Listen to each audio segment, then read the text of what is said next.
6 months after I stopped speaking to my parents, a certified letter arrived at my apartment.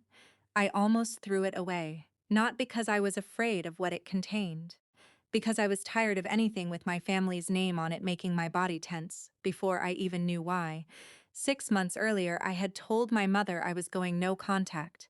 She laughed, not nervously, not sadly. She laughed as though I had announced I was moving to the moon. "You'll be back begging by Christmas," she said. My father didn't argue with her. He simply changed his phone number the next morning. I remember staring at the notification when I found out. For years, I had been called difficult, too sensitive, too independent, too dramatic.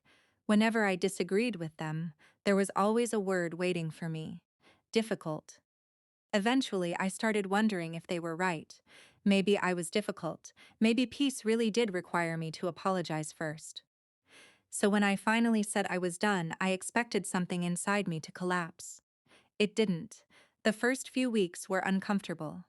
I kept reaching for my phone when something happened, a funny thing, a bad day, a family memory. Then I would remember I wasn't supposed to call them anymore. Slowly, something strange happened. I stopped rehearsing conversations that hadn't happened.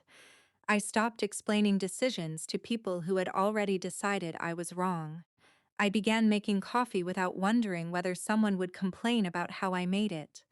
I began sleeping better. Christmas came. I waited for the predicted begging. It never happened. I didn't go back. January passed. Then February. By March, I realized I had gone several weeks without thinking about what my parents thought of me. That frightened me more than the silence had, because I was beginning to understand how much of my life had been organized around their judgment. Then the letter came, certified. My name and address typed neatly across the envelope. I opened it at the kitchen table. It was a formal demand. My parents were attempting to make me responsible for an old financial obligation connected to the family property. Years earlier, I had handled paperwork for them.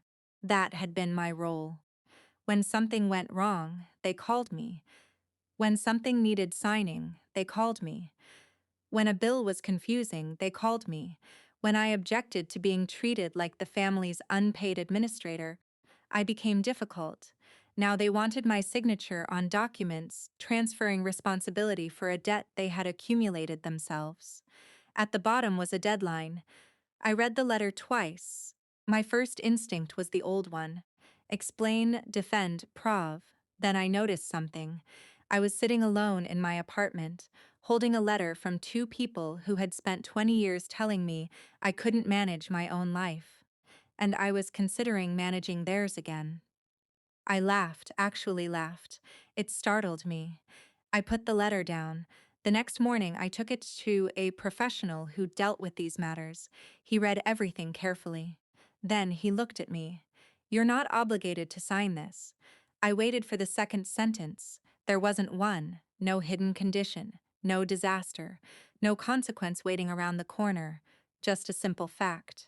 They had asked. I could say no. So I did, not personally, not emotionally, through the proper channel. A short formal response was sent stating that I would not accept responsibility for the obligation and would not sign the requested documents. That was it. No speech. No accusation. No list of everything they had done to me.